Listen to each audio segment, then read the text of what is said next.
Señoras y señores, empieza oficialmente un nuevo episodio de Leyendo con los countryballs SS. Ahora con ustedes el señor Wally.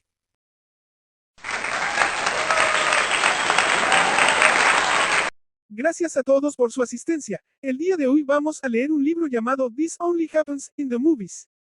Pero antes vamos a darles un diploma de los países que van a leer dependiendo del capítulo que lean, y con un invitado especial.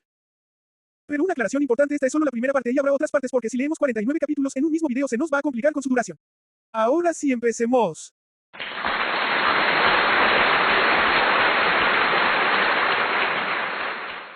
El primer diploma es para quien va a leer el capítulo 1 y discutir NNN.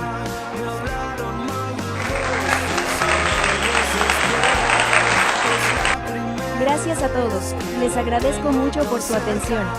Con el capítulo 2, Vaticano.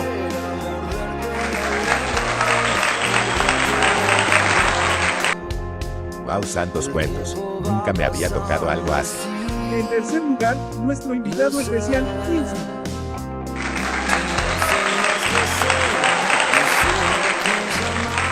Qué bueno que hagan colaboraciones con Papa Lu y Pals. Número 4, Brasil.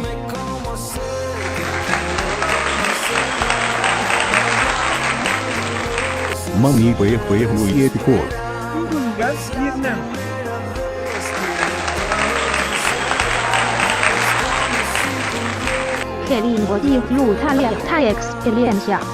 Sexto lugar, Tanzania.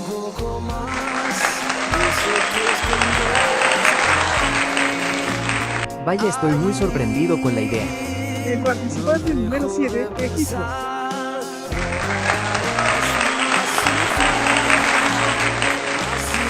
Soy lector gracias a Monra.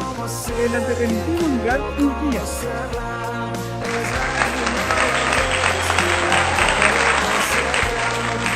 Espero que no me ponga nerviosa al leer. Eso espero. Penúltimo, Islas Vírgenes Británicas.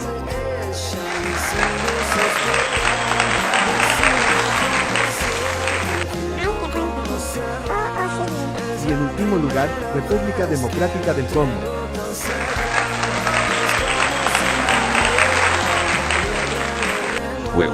Eso.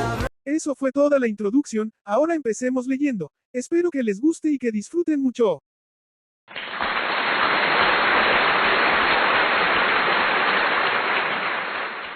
Prólogo. No esperaba velas. Iluminaron todo el cine. Velas de té, las velas blancas y gruesas que se venden en las iglesias, las delgadas metidas en candelabros. Me picaba la piel por su calor. Parpadeé y negué con la cabeza. ¡Qué demonios! Entonces vi a Harry. Parecía tan condenadamente orgulloso de sí mismo. Su cabello de punta en todos los ángulos, sus manos tímidamente en los bolsillos, la cabeza ladeada, sus dientes al descubierto en su sonrisa característica. La luz parpadeante lo hacía parecer un holograma. Harry, mi cuerpo se declaró la guerra instantánea a sí mismo. Mi corazón latía con fuerza contra mi caja torácica, como si estuviera usando la fuerza para intentar acercarme más. Pero todo lo demás luchó contra ello. Mis intestinos se encogieron, mi estómago se revolvió y la billa subió por mi garganta. Audrey pasó a través de la luz de las velas y yo di un paso atrás. Su rostro se hundió, los dientes desaparecieron. Audrey, por favor, escúchame, hice todo esto por ti. Eso era obvio, pero no cambiaba nada. Harry, no puedes simplemente encender unas cuantas velas y... Dio un paso adelante de nuevo, alcanzándome esta vez. Me tocó la cara y secó una lágrima con el pulgar. Una lágrima que ni siquiera sabía que estaba ahí. Y estoy pensando, si esto fuera en una película, ¿qué estarías haciendo, Audrey? Le estarías gritando a la chica de la pantalla, lanzando palomitas o cojines y gritando, no lo hagas, imbécil. O estarías suspirando deseando que ella lo escuchara. Bagyat, okmustunazle, beroksazet, alar tarabenan sufokachialengan, al tora imesine, trekter din zagi, al, berzolukel mestu bolgun, al, mendan ari imes, berokal oroj korinot, ajlanasnda zetistu, ata enesi unchu ke teri, ekulu berzolu zakterbanis, alar den esine, karabasta, suju, tuzumutuz zasuzo, zalpi tazres balar. Un सर्दे बिस्को को eighty karmas price मारियन्ना बारी मेनिमा दे कताज तेनी लुक्ति करती एनिन बेटी दी ओल को Cocos eighty ने सर्दी इमने करटियुदन cocoa eighty देख कचतलियो cocoa एटने ससलदन हुद दो दो रुचु Kino titularda koko etine Weisser Elgen Hut do Berilet. Apam Luktu Tars Sap Satkanda Vis Kirip Kitten. Flicker Bolso Ele Kino Ibis. This Sinina was Sektu Expies. Flicker de Biz Unikaldu. Kon Onorchulu Kino Tasris Basine Sichmekana Bais. Tara Zibek Kochnogun Tekis de Kochu. Emi Meni Yusuf Askanaga Kirse. Ne Sagaz Ani Guacamondo Sesunu Uchiruto. Eki साथ और कौंदों की चिन ने किसी ने कीच कोस करंसिस किनो की तुदा इस्तेज ने पोजलु को जुंदम गर्दो नेच मेरे मुचरोनो एले बोल चुनु माफिर दा सोरी तस्मालार सोरुंडो आटकान इमेस जे प्रोयकतोनु कचदा एकिनिन कोर्सोको इमेस अनि ओर्दुना एकिन इस्तेतोनु गुआकामोल्डो मजदालुनु कोको एटिन मजदालुनु ताजा जजतून मजहेना बल्जम उक्षु सुनंता कोलचोमु को अब क्या इका मैर मंजलरी ऊंचू ई ससुनु मुचरंदम पॉपकॉर्न गो कोरिका कान अराला स्त्यर्दी मगा उबा आला दगियले पॉपकॉर्न बरेकिनिन मोंगा अलुमु ऊंचो बेरसात होत्तु कचा मेनी बिलेट्स तुर्कालानली अदमदर्दी और उंदरना कोर्सोत्वनु उचरुतोसुन मैं अपमदन औरतो सोलरो त्यर्माग्यम दे नस्तेना नवोकरोनु ज्वब सटीक सुराग किनो थे थ्रोतुस मुनोट को जतेपे ये उबाक्ता अल्दी ने कोर्सोतु चु बोलमोलुनु मिसिंदा कोरो एले बोलचुनु अपास यल माप कोचदु ओस्ट से बस्का का कसदी काला बिजबाइस यल मो मेनी निसिंदी नजरेब जलेरे नूरु तुक्सिबली किंदर बेरू कोर्कनुच तू तस्मादास किरेब के तेजस दे गंदाज आलोतुस दा नस्कान इमेस बेरो कोजु इंद्रोई दे जलीब सुरचु अनि केस ने अर्थ का तरमाल के लिए अल कुलकुलु सोगु चोगु में इजबाइस्टी बोगुन टुनु तमकस्का जुब तू बोलोसुन मैं सेनी रोतगा तुसुरबोनो ऊंचू गाना Bagi kisine keç kezamet kirler bol mosun do tustu ko durotni kordum. Alar ber saat o monotu kentervaldarga bolungu. Sonu. Dep keçker ganga araket keldyam. Gari ber azdan kichen bilet alu unchu kilet. Zani dik kartis fil kekti. O sonduk kanal bos imes. Dik kartis fil. Meani kudomo. Suchu tasmalan zaktiyar tomu. Zaksibi. Apam maga uba degende basta ber nerse dep batn samol turok salchu daj karadi. Bero bos imes hele. मैं जुमुस्का किरिस्केने मुंचू Bose image बोलचुनु मुझको किरक बरतकांदा तेलेफ नुमा तुस्को बिल्दिरनु ओस्लो बोग दोज कोलम बोस इमेज ले अदम दतेन कंदाज कल्टी कोरुप सुचनुप सत्काने ना मानी बेरचु इब्स्मिन अपम अता उचरू सत्की केलिप सतत अल उचरू सतु बूस्तु कालाज बिस्दीनोच मैं अपमा कचरा जलमा कोच दब अंटकेनी जलमा चुहु की रे उजुनुस्नु नीचले गन नीजदी तो तू जल सोलु उंडो सीमे सेले किनो थे तुदे नेकी गाना इक्रानी पर बोलचू आलार को कल कील पर किलिमे जबाइलगन बिलेट सतोचू कबीना जाना किसने केज बर में बोलूंगो कतु सो ओ अग्यमी में अल उसुनसलित सियक सियचमा बोल गौन दुक्तान दुबलदागी बोली बुरसियल स्तरे नक जाना करा तुस्तुकु बर्त्यक तताल सुरो तुरु कोरो अलबजकल दें आरी बाइस गाय की मुनोत कल गंदा गरी के लिप तमे की ससिगन जाना कुजनु मुस्तका बस की जिमीने किरगिस्ती बिलेम दे दियल मा सात टप कब सटी अननल अनि एचटी पुट कुचो अनि कुछक ताप ओजलो को तोडो ओज गरी मेनी जरगे कोच आल क्याल गंदा अलयक कील जाना ज़यल माप तुर्डो सिरता कसक पर दे दी आगा ओसोन दुक्तान कहचिकेनी नीज के जोल बेरल बेच काचरा दान रोता सिस बुल जरदे ओतुस मुनुक मुरु बोलसुनुस केरेक बोचू देज अननल कुलक कोचदू अल केंदेंदा कुलक कोचदू मैं तोड़लू वर्तेंदा तोड़दम दम लेने पैसे टेकीचती कचरा ज़यल तिरटी गरी मेनी बाजकाप कोल बुलगुला बसक कैक्टी सलाम जनी अदब बुल ओर्री माँ में ऊंचू सुजरू अनियर तेनान सोबूजोबू में कापसटी अल सिक्स क्लास स्टेंस तुरेटी ओ सोंदुक्तान जुमसना बिरगाना जोलू कहचंदे जाना दे मलीस कुंडोरू में टिप्टे ओ कुचत गरी तेमिर तोड़लू वर्तेना ज़यल माँ मेनीन बेटे में केल दी जके मेज की दिखते मसले जोक तोज मैं सेनी बिलेम अनि करा काचतरी टिकतुरु और बेरसरी बेराज उजुन जाना अरियक बोल बंदुक्तान निंदु बोल प्रो ओटो एलिकतु सिक्यल गनन जिक्तिरचु मैं बसंगी काचकुलायम मेनिम्स से अंदाजी mission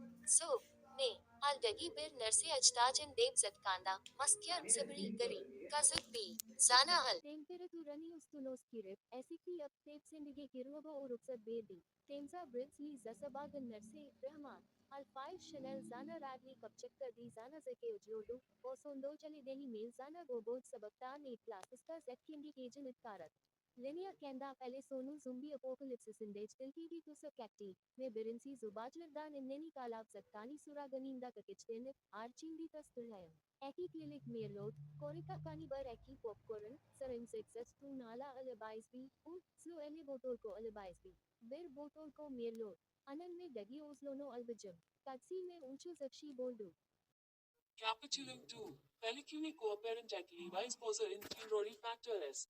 Anzi matram rogavi nam latrina uti possum. Que horologium suum inspexit antequum murmuraret, iter, puto te requiem brevum decidere.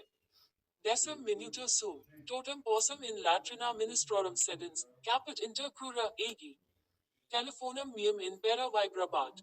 Neglexi, cum same. Hari in vestibulo erat, ocula vacuoque homines in mensis parsa reliquerent, collegens. Aliquam tu ibi fuesti, dixit. Familiaritas eis statum facta simul mirat calida visa est. Verlaine, oculos meos sursum in directionem offici matris converti. Sempum talus est, quis, ma, subraisit, magnum dentium apparatum revelans. Gingivae fere nullus locus erat. O. Iter, sat semper talus est, ad eva suessers, volo dicia, homines stalino asciuti sunt. Brachium meum scalci, ca petiut mater visita. Trigenta annos nata tantum vidita. Harry quod tua popular digitus sustulit et in levacrum canisit. O audri tantum apus glaciae, maest nuts vidisti. Quasi ex signo, audri, vox matris ex officio ius resonabat, acrae equam acuto calamo. Posa tua ante duo minuta finita est. Spero te liquorum nigro serisorum reficia. Audrey, stilta, Harry susurravit, et ego brevi, culpabili eruption risi. Sicut mater, intellexi, guacamole nobis diffuit duranti secundo magno impeto et mater se gessit quasi ma culpa esset. Car mihi non dixisti nos avocados deficia. Mi rogovit.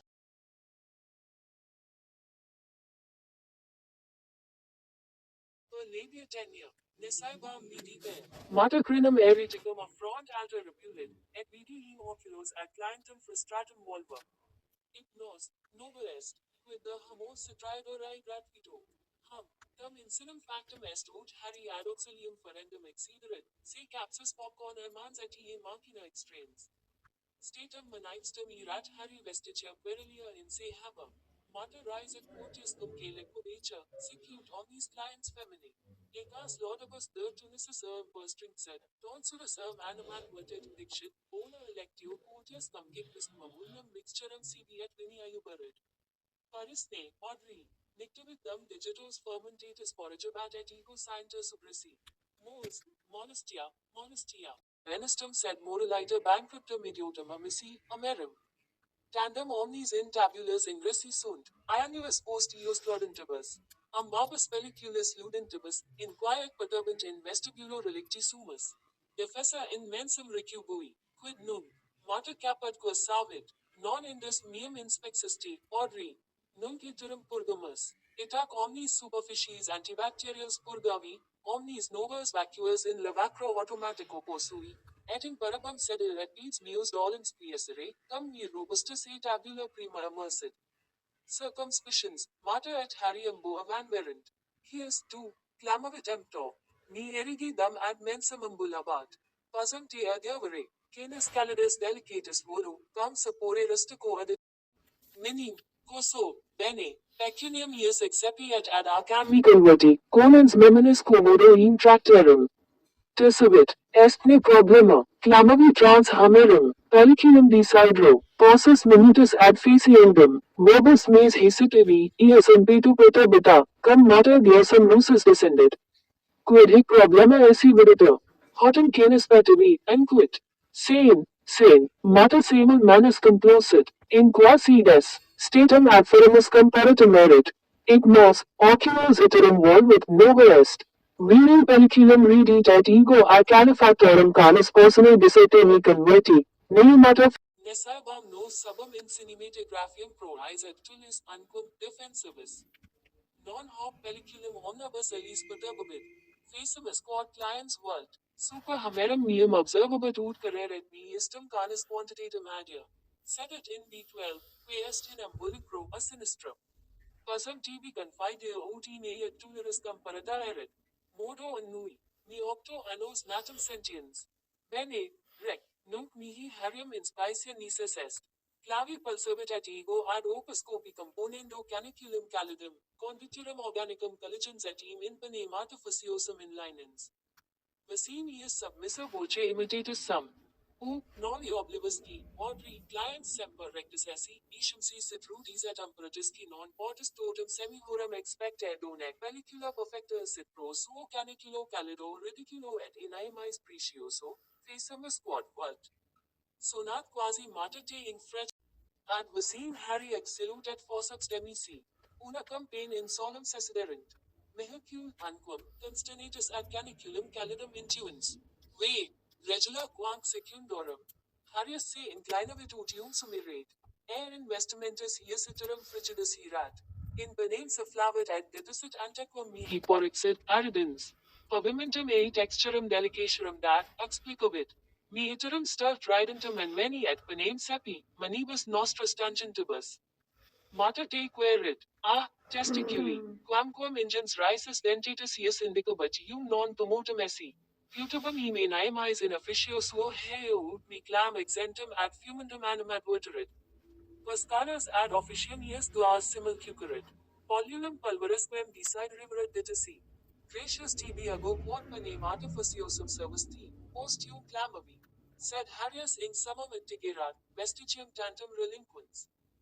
E glacialis post ium, cum perforce erupissim, oculi me momentum requisiunt ad obscuritatem cinematographi se esveserint. Pauca capita irritata conversa sunt dum per umbilicrum digitus insidibam. Ad vilum respexi, luminius additum ium ducendo. Pulcherima heroina dictatus filber nivem ad quendam virum carabat, parvum canum facem post se trains.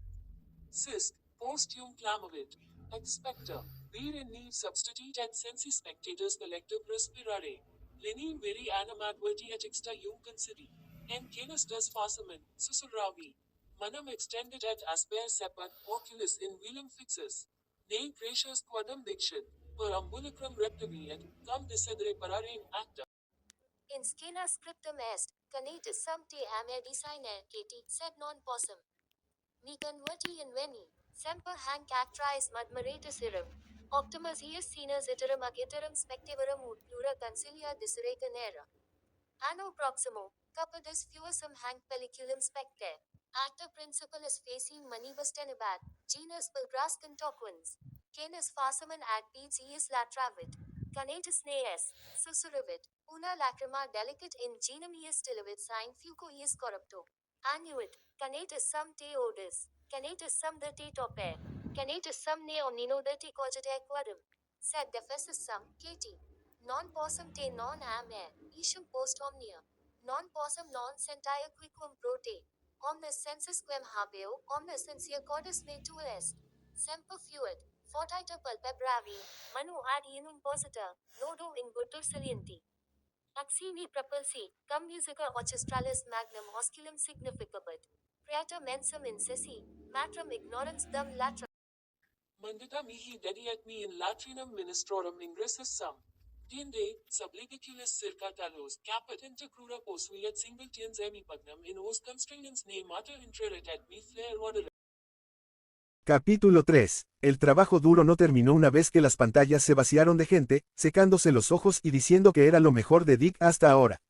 Era casi medianoche cuando mamá me dio una bolsa de basura y me mandó a limpiar las pantallas. Al instante me sentí culpable por cada vez que había dejado caer palomitas en el suelo del cine. El lugar era un desastre, como si unos cerdos salvajes con ácido acabaran de celebrar una fiesta en casa. Revisé mi teléfono, 2 llamadas perdidas y 3 mensajes.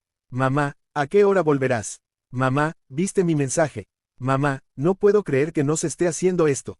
Lo guardé en el bolsillo de mis vaqueros y me arrodillé para sacar las palomitas de debajo de los asientos. Harry irrumpió por las puertas dobles blandiendo una aspiradora gigante y rugiente. Lo estás haciendo mal, Audrey, gritó por encima del ruido. Necesitas esto. Me puse de pie, sacudiéndome 8 billones de granos de la camisa.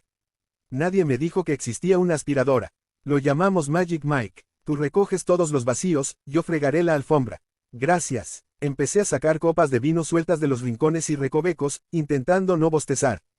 Había estado de pie durante horas y todavía no estaba cerca de mi cama. Harry, sin embargo, rebosaba de energía, como si su aura estuviera hecha de caramelos al estallar. Tarareaba mientras aspiraba los restos, sonriendo todo el tiempo. Cuando apagó la aspiradora, el silencio nos envolvió. Sonreí tontamente, odiando que fuera el tipo de persona que te hacía tonto al instante. Él recogió el plomo mientras yo recogía todas las cajas que anteriormente contenían botones de chocolate con 70% de cacao. Este es el cine más de clase media del mundo, me encontré diciendo. Harry se echó a reír. ¿Y eso te ofende? Metí otra caja en la bolsa de plástico. Creo que este lugar está yendo demasiado lejos. Me siento como si estuviera en una parodia. Se sentó en el brazo de uno de los asientos morados, con los brazos cruzados y la boca torcida. Y no es que seas de clase media ni nada. ¿Qué se supone que significa eso? Me miró de arriba abajo. Bueno, sin ofender, pero no creo que seas exactamente la maldita Elisa Doolittle. Me gustó la forma en que maldijo con despreocupación. Sí, pero yo no soy de clase media. Por favor, me interrumpió, señalándome. Eres tan de clase media que me sorprende que no te hayas tragado tu desdén por este trabajo en Waitrose.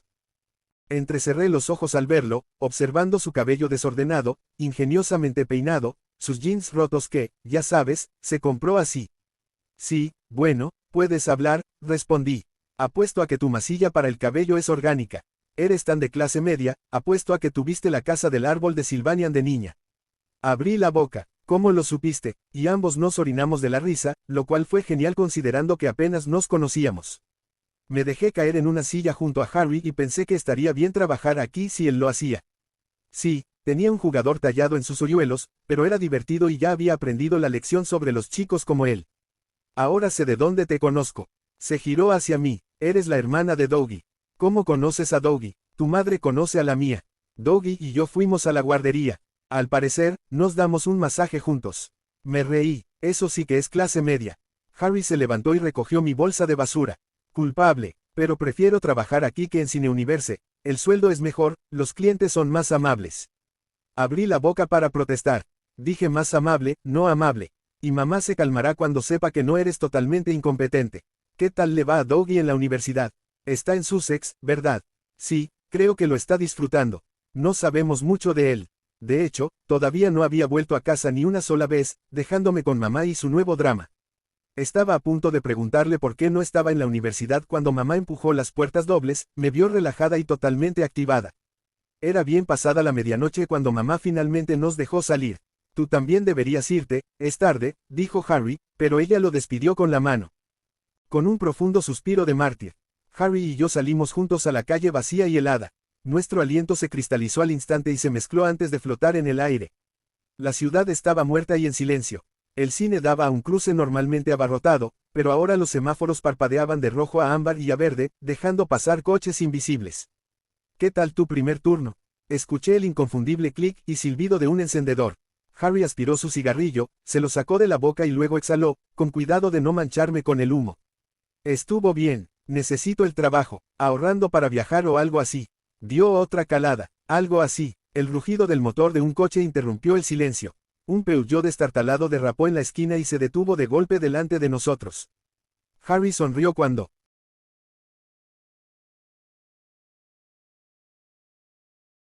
la puerta se abrió para revelar un coche muy lleno, como ese truco de circo en el que todos los payasos se meten en un mini. Una música rock obscenamente alta me golpeó a través de la puerta abierta. Es un hombre libre, gritó el conductor, y el resto del coche vitoreó. Todos eran chicos apiñados allí, menos una chica. El tipo de chica que, incluso a través de la ventana sucia, podía ver que siempre sería genial sin esfuerzo. Me quedé allí parada torpemente, observándola mientras le sonreía a Harry desde debajo de su abrigo de piel sintética. Me pregunté brevemente si sería su novia. Harry dejó caer su cigarrillo aún encendido y dio un puñetazo al aire. Durante 12 horas enteras soy un hombre libre. Vamos a emborracharnos, gritó el conductor. Harry fue a subir, y me pregunté cómo conseguiría meter su largo cuerpo en un espacio tan estrecho. Sin embargo, justo cuando lo hizo, se detuvo y se giró. Te llevaron a casa, negué con la cabeza. Estoy caminando, estoy bien. ¿Quieres que te lleve? ¿Dónde vives? Negué con la cabeza de nuevo. Estoy feliz caminando. Harry, vamos, gritó la chica desde dentro del coche. Harry dudó. ¿Estás seguro? Es tarde y está oscuro. Levanté ambas cejas. Es Bridgeley upon Thames. Además, si camino, tardaré más en llegar a casa. Buen punto. Nos vemos, dije, pero la puerta del coche ya estaba cerrada, el cuerpo de Harry doblado dentro. Salió disparado por la esquina, saltándose el semáforo en rojo. Y el pueblo volvió a quedar en silencio. Las luces estaban encendidas cuando llegué a casa, aunque era tarde. Supuse que todavía estaría despierta, pero intenté colarme sin que me oyera. Giré la puerta principal. La manija lentamente para que dejara de chirriar. Nuestra casa familiar era victoriana. Techos altos, ventanales y cosas que hacían ruido. Entrar a escondidas era prácticamente imposible. Me quité los zapatos en el felpudo y caminé de puntillas por el pasillo en calcetines. Oí voces, el tintineo de vasos. Sandra debía de estar redonda. Puse los ojos en blanco, deseando ir a la cama, ansiando ir a la cama. Necesitaba un vaso de agua, pero el tintineo venía de la cocina. Tendría que beber del grifo del baño. Subí las escaleras sigilosamente, cepillándome los dientes y quitándome el maquillaje, antes de irme de puntillas a la cama. Tiré mi uniforme nuevo al suelo y me puse una de las camisetas viejas de Milo. Él me la había pedido y yo seguía alegando que la había perdido. Luego, sin leer ni nada, apagué la luz y me recosté en la cama. Podía oír el retumbar de sus voces a través de las delgadas tablas del suelo. El chillido de las risas, el chasquido, el tintineo y el sorbo de otra botella de prosecco al abrirse. Era jueves, ella tenía trabajo mañana. Fui un estúpido al ilusionarme con que estaría mejor.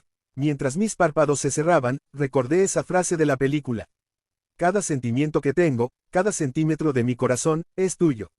Siempre lo ha sido. Sacudí la cabeza contra la almohada y de alguna manera encontré el sueño. Un golpe sordo, mi cuerpo se estremeció sobre el colchón. Un aullido, abrí los ojos de golpe. Olí su aliento antes de oírla. Oh, Dios, otra vez no, hacía tanto tiempo que no hacía esto. No viniste a saludarme, se lamentó.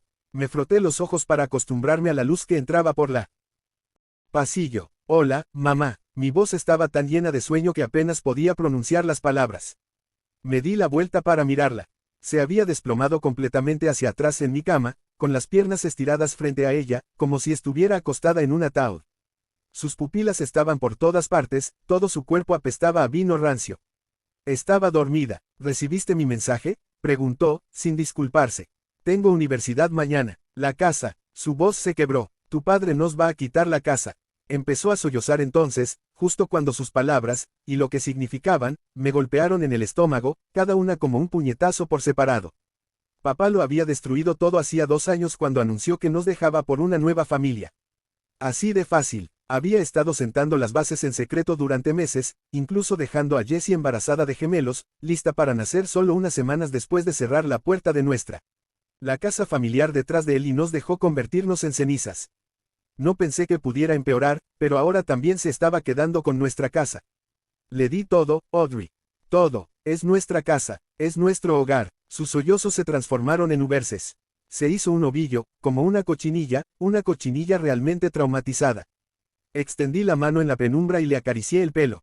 ¿Por qué?, gimió. No entiendo por qué nos hace esto. ¿Por qué me hace esto a mí, Audrey? Le di unas palmaditas en la cabeza. No lo sé, mamá, murmuré. Porque no lo sabía, de verdad que no. Los sollozos de mamá se desvanecieron en gemidos y sus gemidos se desvanecieron en resoplidos y sus resoplidos se desvanecieron en ronquidos, y yo, me quedé mirando al techo durante mucho tiempo.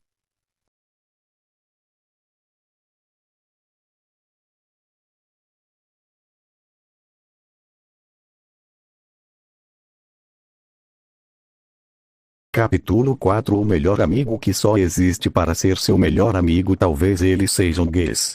Ou talvez sejam muito ruins com homens. Ou talvez sejam apenas dispersos. Na verdade, não importa. Eles estão aqui apenas para ajudar o personagem principal em seu caminho para a cidade dos felizes para sempre. Eles não têm seu próprio enredo, suas próprias dimensões, suas próprias nada, na verdade. Se tiverem sorte, são passados para o melhor amigo do interesse amoroso na última cena. Leroy era tipicamente Leroy quando o conheci no dia seguinte. Audrey, você está com uma aparência horrível. Mostrei o dedo do meio para ele. Você já foi legal? Reclamei. Só sendo sincera. Isso é legal, não é? Não. Bocejei enquanto acompanhávamos o passo no caminho para a escola. Era aquele tipo de chuva irritante em que parece bobagem se você abrir o guarda-chuva, mas seu cabelo fica arrepiado se não abrir. Então, como foi ontem à noite? Perguntou ele, com um pouco mais de preocupação na voz. No entanto, este era Leroy. Seus níveis de empatia eram limitados. Era por isso que eu gostava dele. Sem enrolação. Foi tudo bem, eu acho. Meu chefe tem problemas de controle. Tipo, problemas enormes de controle. Mas eu realmente não me importo, contanto que isso me mantenha fora de casa. Sua mãe ainda é louca. Sorri para a absoluta falta de doçura de Leroy. Ela é mesmo. Ela se deitou na minha cama de novo ontem à noite. Por isso eu, parecendo uma merda. Para ser justa com ela, é a primeira vez que ela faz isso há um tempo, mas ouvimos do meu pai sobre, minha garganta secou e eu parei de falar, não querendo me aprofundar no assunto. Mas qualquer chance de simpatia desapareceu rapidamente de qualquer maneira, porque Leroy já estava distraído, com o telefone na mão, checando suas mensagens. Que chato ser você. Ele disse isso mais para o telefone do que para mim. Ele se importava. Ele só sabia que eu não gostava de falar sobre isso. E eu também não gostava de falar sobre isso. Já mencionei que não gostava de falar sobre isso. Acenei com a cabeça em direção ao telefone dele. Como está o reino? Ele assentiu, deslizou para a esquerda, tocou e então olhou para cima. Ah, seus idiotas. Alguém alegou que bateu meu tempo na Rainbow Road. Eu fingi ofegar. Certamente isso é impossível. Leroy tocou loucamente novamente. É isso que eu estou dizendo a eles. Leroy tinha uma vida dupla estranha como um jogador retrô anônimo. Ele jogava jogos que estavam desatualizados antes mesmo de sermos fetos. Mas ele era bom neles e postava vídeos dele jogando no YouTube.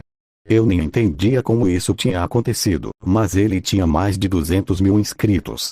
Aposto que aquele idiota está usando o atalho da pena e ainda alegando que esse é o tempo real dele, murmurou Leroy. Trapaceiro desgraçado. Ele terminou de enviar insultos e olhou para cima, sorrindo enquanto colocava o telefone de volta no bolso. Ok, voltei, desculpe. Então, como é o Flickr? Os ingressos são tão caros. É porque é ridiculamente chique. Eu disse. Os clientes são horríveis, então se metem na própria bunda. E não tem comida normal. Leroy se irritou quando contei a ele sobre o pó de canela.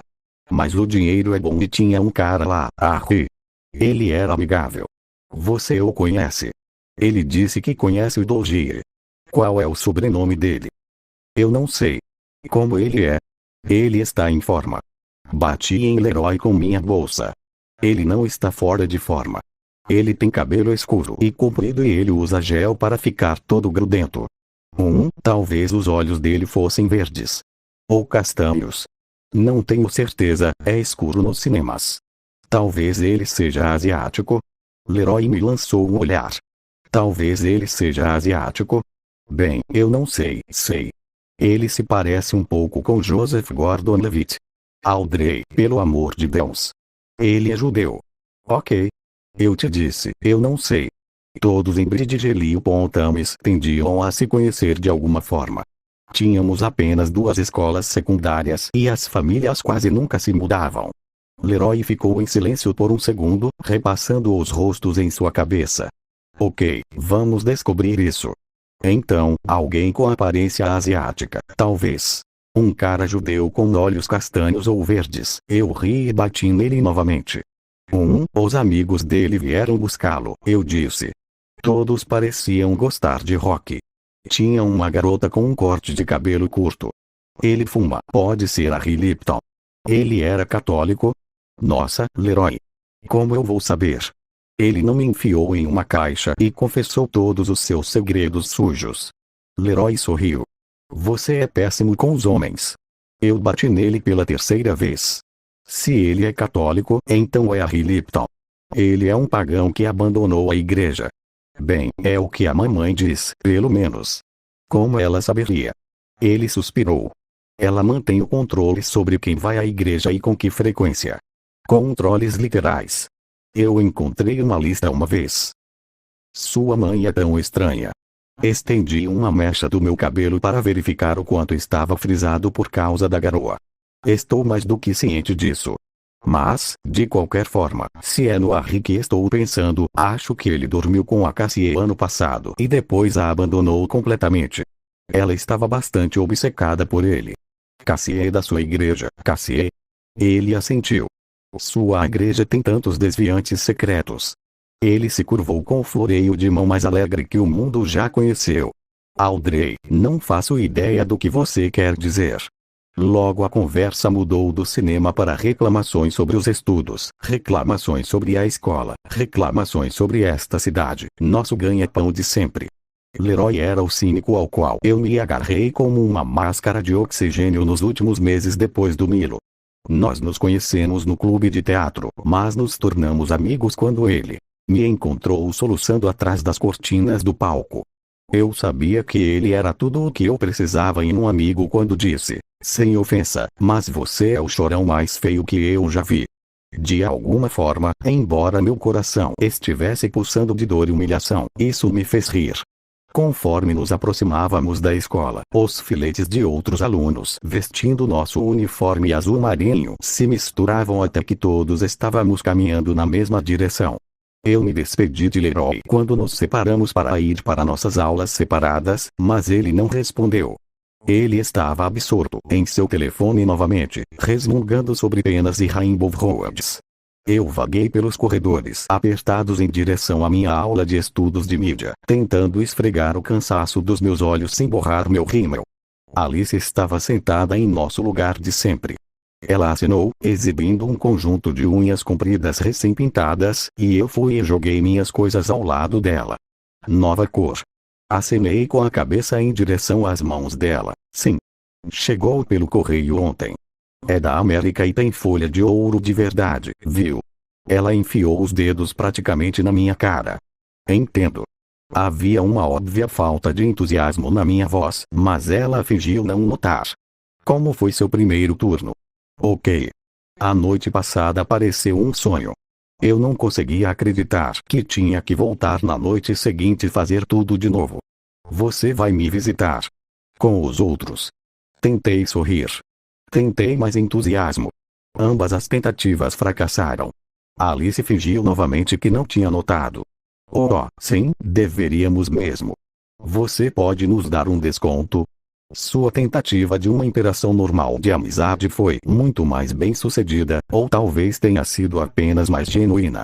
Talvez fosse só eu que sentisse o abismo enorme entre nós que nunca costumava existir. Eu ainda não perguntei. Espera aí, Alice enrolou o cabelo no dedo, o novo Dick Curtis Field não saiu. Podemos ir até lá. Adoramos os filmes dele. Claro. Parece ótimo. Tentei dizer animadamente. Estou trabalhando amanhã. Perfeito. Vou perguntar aos outros na hora do almoço. Seu sorriso era sincero, mas sua voz era forçada e eu senti uma pontada de dor. Pelo que eu tinha feito conosco, pelo que eu tinha feito com a nossa amizade. Fiquei aliviada quando o Sr. Simmons entrou na sala e começou a aula. Aliviada por não ter que bater papo com a garota que costumava ser minha melhor amiga, a garota que provavelmente ainda pensava que éramos melhores amigas. Eu não entendia como tudo o que aconteceu comigo havia mudado o que eu sentia pelos meus amigos, quando eles eram apenas ótimos, mas mudou eu cresci sendo eu, Alice, Becky e Charlie. Duas duplas de melhores amigas, a turma das meninas, como nossos pais nos chamavam. Passamos pelo ensino fundamental, puberdade e provas, todas amontoadas em um trailer juntos em Neviquai depois do Ixes para umas férias malucas. E nossa amizade tinha conseguido sobreviver ao primeiro terremoto que me atingiu, de papai indo embora e mamãe implodindo. Eles me abraçaram enquanto eu chorava, vieram com chocolate, para mamãe e para mim também. Mas aí, no começo do verão depois do nosso primeiro ano do ensino médio, aconteceu o caso do milho e foi como se tudo na minha vida tivesse quebrado. Até minhas amizades. Eu estava humilhada demais para contar a eles o que tinha acontecido. Achei difícil passar tempo com eles. O que você acha deste vestido? O seu não é tão bonito. Você não acha que a Sarah estava muito melhor antes daquele corte de cabelo? Você quer ir às compras neste fim de semana? Eu vi este casaco, mas não tenho certeza se vai me servir. A positividade fofa deles, tipo a Audrey, vai ficar tudo bem, me revirou o estômago e eu fugi deles para os braços práticos do Leroy. Algo dentro de mim tinha endurecido, enquanto eles continuavam os mesmos de sempre. O senhor Simmons estava andando de um lado para o outro no tapete e me trouxe de volta à minha aula de estudos de mídia, certo? Então é hora de você começar a pensar sobre sua disciplina de pesquisa crítica deste ano. Ele girou nos calcanhares e voltou. O objetivo deste módulo é ensinar você a pesquisar um tópico acadêmico de forma independente, para ajudar a se preparar para a universidade. Alice fez uma cara de medo e eu tentei fazer uma de volta. Então você precisa escolher uma parte da mídia para analisar criticamente. Pode ser qualquer coisa. Mas tente ser específico. Outra volta. Outra caminhada pelo carpete manchado de chiclete. Um cara, George, levantou a mão. Então podemos fazer o que quisermos durante todo o ano letivo. Boa tentativa, disse o senhor Simmons. Acho que vocês acharão isso mais difícil do que eu ensinar o que precisam para uma prova. A maioria de vocês achará escolher um tópico a parte mais difícil. Alice levantou a mão e suas unhas brilharam. Sim, Alice. Você pode nos dar alguns exemplos? Claro, claro. Ele pegou uma pilha de folhas e as distribuiu.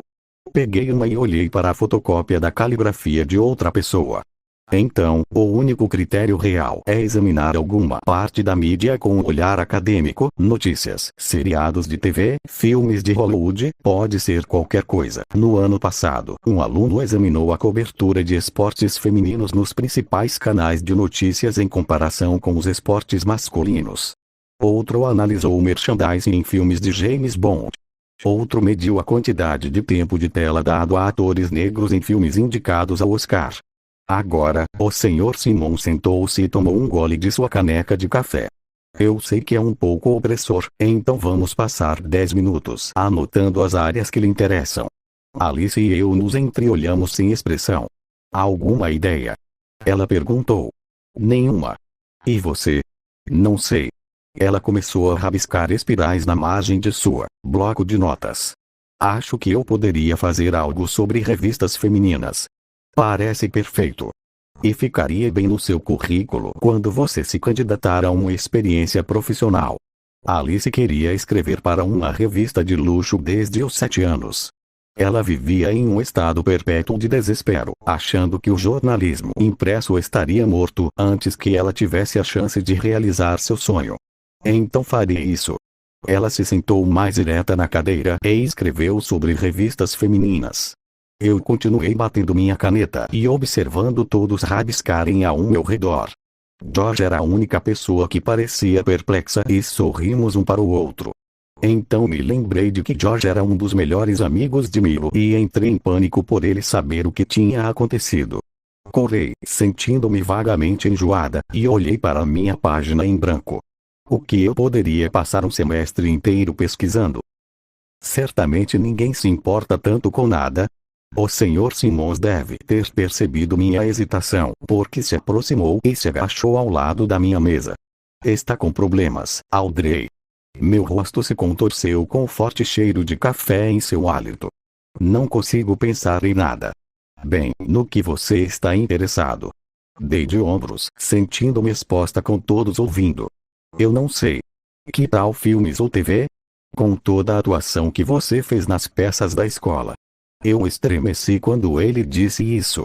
Ele poderia muito bem ter cuspido no meu olho. Dei de ombros novamente. Eu gosto de filmes, eu acho. Brilhante, sim. Ele agiu como se eu tivesse acabado de resolver uma equação impossível, em vez de dizer as coisas mais básicas. Que tipo de filme você gosta? Eu não tinha mais certeza do que gostava. Não tinha certeza do porquê estava ali. Porque eu estava cursando estudos de mídia em vez de teatro. Minha matéria favorita, minha única matéria, na verdade, e eu a abandonei. Eu abandonei teatro. Eu basicamente andei dormindo pela minha própria vida neste último verão, sobrevivendo a cada dia, contando-os, mesmo sem ter certeza do que estava fazendo. Tomando decisões importantes com base no que exigiria o mínimo de esforço, me traria a menor dor. Eu não tinha mais energia para mais nada depois do que Milo tinha feito. Quando explodiu, foi como uma raiva fria, mas latente, que pulsava dentro de mim, que não mostrava sinais de se esvair. Você gosta de filmes românticos, não é, Audrey?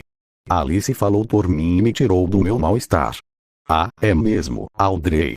Senti meu rosto ficar vermelho. Ela se chama em homenagem a Audrey Hepburn. É verdade? Perguntou o Sr. Simmons e eu quase consegui concordar. Bem, ela certamente é um ícone. Talvez você pudesse pesquisar sobre ela. Lancei a ele meu melhor olhar de quem não quer saber. Talvez não. Então você gosta de filmes românticos? Balancei a cabeça com força. Gostava. Mas não gosto mais. Não entendendo minhas indiretas, ele continuou. Entendo. E por que não? Porque eles são cheios de mentiras inúteis. A frase saiu da minha boca antes mesmo que eu me notasse dizendo. Ouvi George bufar e afundei na cadeira, me encolhendo com meu próprio desabafo. No mínimo, calou o Sr. Simmons por pelo menos 30 segundos. Alice riu para tentar combater o constrangimento e eu senti uma onda de ódio por ela também, mesmo que ela não estivesse fazendo nada de errado. É verdade, insisti. Filmes de romance arruinam os relacionamentos reais das pessoas. Eles oferecem essa ideia de amor que não é sustentável na vida normal. Edan, eu estava prestes a dizer perigoso quando olhei para cima e vi literalmente a turma inteira ouvindo. Meus punhos se cerraram. Procurei uma palavra menor. Patético. Minha professora sorriu, como se sentisse pena de você, e eu puxei as mangas sobre as mãos e me inclinei para frente, de modo que meu cabelo cobrisse meu rosto. Parece que você está no caminho certo, Audrey, disse ele, baixinho. Pelo menos escreva isso. Pense bem para onde você pode levar essa ideia. Ela trabalha em um cinema, Alice interrompeu animadamente. Ainda minha palestrante não oficialmente nomeada para hoje. No Flickr. É mesmo. O Sr. Simmons se levantou. Bem, então, estarei ansioso por uma ótima proposta, Audrey, com acesso a todos aqueles ingressos de cinema gratuitos. Ainda não sei se vou conseguir assistir aos filmes, eu disse, mas o Sr. Simmons já estava de costas. Olhei para o meu bloco de notas. Eu tinha escrito, porque o amor nunca é como nos filmes. Chờ ông Năm, tôi gọi Dougie vào giờ ăn trưa. Đang ngồi bên ngoài tường trường, mông tôi đã ướt đẫm mồ hôi nhưng phòng sinh hoạt chung lại quá ồn ào. À, và tôi còn thấy Milo tay trong tay đi vào nữa chứ. Chuông reo, tôi thử lại lần nữa. Chuông reo, Dougie nghe thấy tiếng tôi gọi lần thứ 3. Audrey, chuyện gì thế? Giọng anh khan khan vì ngáy ngủ. Cậu đánh thức tớ dậy, anh không phải nên đi giảng bài sao? Đây là năm đầu tiên, mọi người đều biết năm đầu tiên không được tính. Tôi nhích người để một phần mông khác tựa vào viên gạch ướt và cắn môi. Biết anh sắp lật ngược tình thế, em gọi về chuyện bố. Một khoảng lặng dài. Dougie, bây giờ anh ấy làm gì vậy? Tôi nghe thấy tiếng xáo trộn và tiếng lách cách rồi tiếng nhạc lớn vang vọng xuống. Dòng, cách Dougie nhấn chìm thế giới. Anh ấy, .ans ấy. Anh ấy muốn mẹ bán nhà. Tôi phải cúi xuống mới có thể nói ra được câu nói đó, giống như việc thừa nhận thành lời cuối cùng đã biến điều đó thành sự thật. Một khoảng lặng đau đớn nữa. Em đang đùa phải không?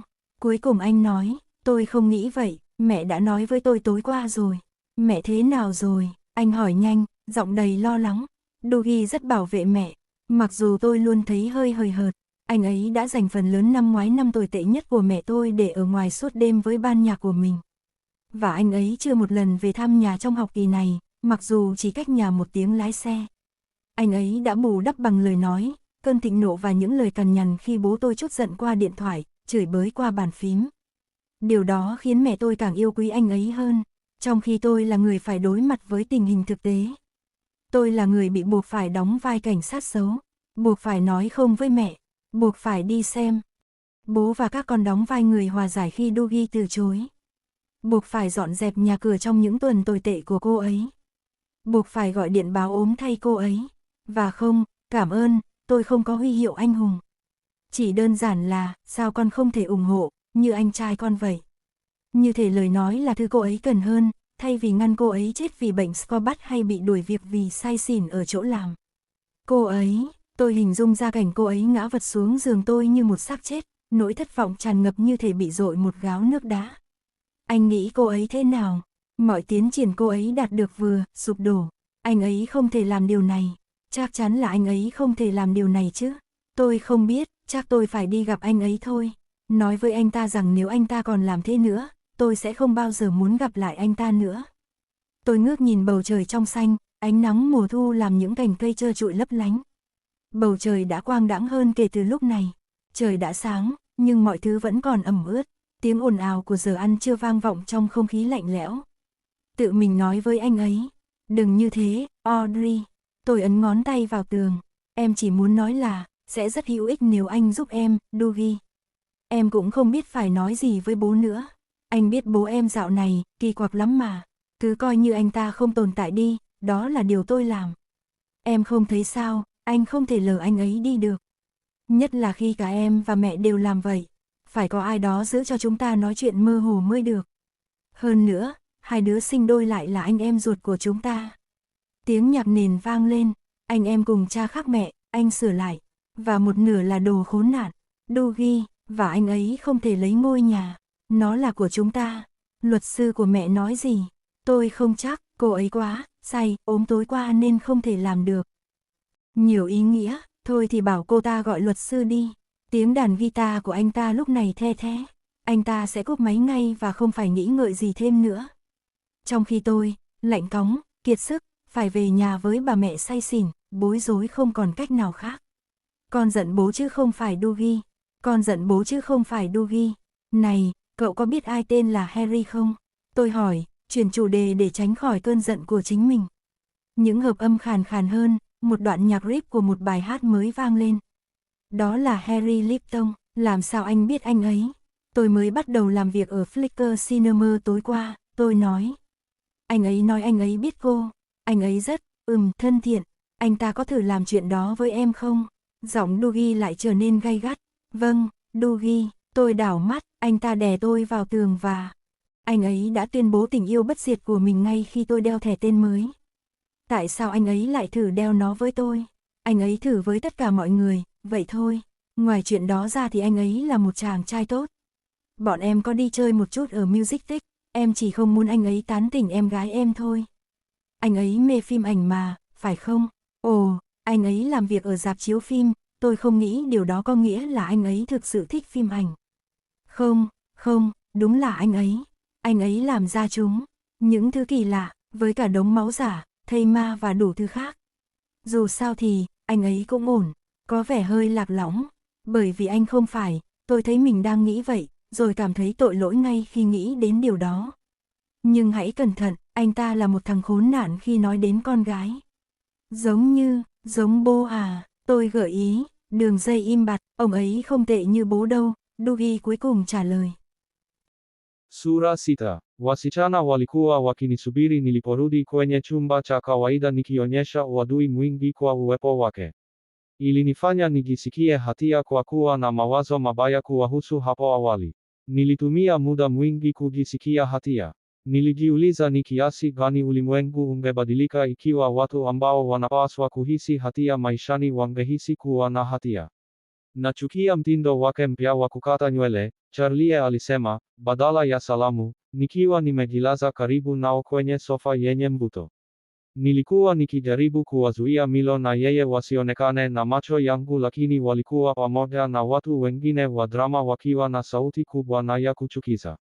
Ilikuwa ni kama hawakuweza kujifunza jinsi ya kutayarisha sauti zao. Na unaweza, ningejua. Alike alinikumbatia moja ambayo huwa hudumu kwa muda mrefu sana. Pindo lake linaonekana limeharibika, alinong'ona sikioni mwangu. Hawezi kuiondoa, Becky alithibitisha, akitikisa kichwa. Kwa umakini, nilitoa tabasamu nyembamba, nikijaribu kuona hii kwa nini ilikuwa marafiki wazuri wakimfariji rafiki mwingine. Sikuweza kuelewa kwa nini walikuwa bado wana urafiki muhula huu wakati nilitumia majira yote ya kiangazi mara nyingi nikipuuza simu zao na kufunga mapazia kwenye mwanga wa jua. Lakini nikasema, asante, nyie, kwa sauti yangu iliyokufa ganzi. Yule niliyetamani asiendelee kunitoka nikiwa karibu nao. Nilipokuwa karibu na watu wengi kweli. Charlie alisogeza kiti chake, akizuia mtazamo wangu wa kura ya drama, na kwa hilo angalau nilishukuru. Charlie alikasirishwa na mpenzi wake mpya, Nick, ambaye alienda chuo kikuu, kwa sababu hakuwa amejibu ujumbe wake wa mwisho na ilikuwa imepita karibu saa 12. Nilijikuta nikitikisa kichwa, kuitikia, kusikiliza. Lakini zaidi kama mimi nilikuwa TV na mtu alikuwa amenielekezea remote na kupiga neode. Jei beu, sei kai lei zea. Vifungo. Walichambua kila sababu inayowezekana kwa nini Nick hakurudi kwake kutoka hali ya mawimbi yake ya wifi hadi hatimaye, jinsi familia yake ilivyomtendea utotoni. Nadhani ni kwa sababu mama yake amekuwa mgumu kila wakati, unajua. Kwa hivyo anaona kuwa ni ngumu kuonyesha upendo. Au Nick ni jogoo kidogo. Sikusema hivyo, nilicheza tu na nywele zangu ndefu. Audrey, nikatazama juu. Wote watatu walinikodolea macho huku wakiwa wamevalia sura ambayo siku hizi wanavaa. Mwonekano ambao ulisema kwamba sikujiunga na kwa hivyo walikuwa na wasiwasi kunihusu. Unafikiri nini, Audrey? Samahani, sikuwa nasikiliza vizuri, nilikubali. Niliona maumivu makali yakivuka uso wa Charlie kwa kutojali kwangu, katika kugawa maeneo yangu, huku mimi si Audrey waliyemjua kwa muda mrefu. Sikuwa na maana ya kukuchosha, alisema. Tumbo langu lilijisokota ndani yenyewe, hatia Yesu mama wa Krapkakes, ilikuwa laana yangu kuhisi hatia kila wakati. Becky akakohoa, Alike akashtuka. Usumbufu ulianguka kama theluji kutoka kwa dari. Nilitikisa kichwa. Samahani, nimechanganyikiwa. Nilijaribu kutabasamu, na Charlie akajaribu kutabasamu pia. Zilizobana hatukumaanisha. Sikulala sana. Mama yangu, vizuri, hakuwa na usiku mzuri. Nadhani anakurudi tena au kitu, ikiwa hilo ndilo neno sahihi. Tabasamu la Charlie likazidi kunona na akasogea kwenye kiti chake. Tayari kuwa rafiki. Rafiki ambaye sikustahili. Oh, Audrey, kwa nini hukutuambia? Aliuliza. Nini kimetokea? Hupaswi kuniruhusu tunirushe ndege juu ya Nick. Hapana, wewe si droning juu. Si kitu. Hatia kuhusu kumtumia mama kama kisingizio. Hatia kwamba nilikuwa nikiwa mjeshi hapo kwanza. Hatia. Nafasi tupu ya Charlie ilimaanisha ningeweza kumuona Milo na macho yangu yalimtazama moja kwa moja, kama walivyokuwa wakimwona siku zote. Alishika jicho langu, kwa sekunde moja tu.